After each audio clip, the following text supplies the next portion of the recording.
pati si Kim Chu, papahanap niya sa akin. Wala, may bago siyang teleserye pinaghahandaan Ano yung what's up, secretary, Kim. Oo.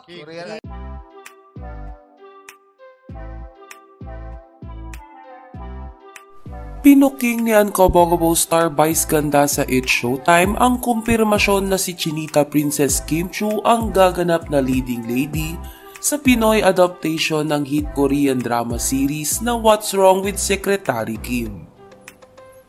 Ngayong araw sa It's Showtime sa segment na tawag ng tanghalan ay biglang napag-usapan ng mga host ang pag-absent ni Kim Chu ngayon sa It's Showtime.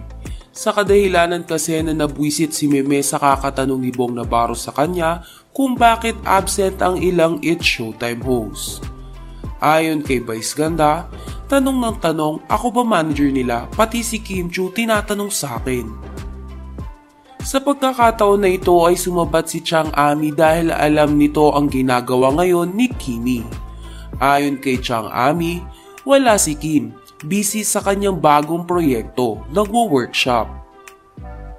Pagkatapos nga ito sabihin ni Chang Ami ay dito na binuking ni Meme ang proyekto na ginagawa ngayon ni Kim Chu.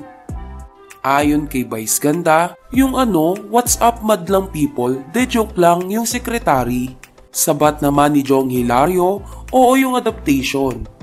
Dahil nga sa pag-uusap na ito ng mga It's Showtime host tungkol sa project ni Kim Chu ay nakumpirma na ng mga fans ni Kim Chu na siya talaga ang gaganap na Kim Miso. Matatandaan na kalat na nga ito sa social media.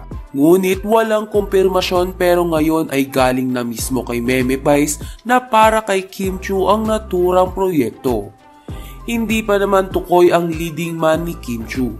Ngunit usap-usapan na ang co-star niya sa linlang na sina Jake Ejercito at Paolo Abilino ang kanyang makakasama.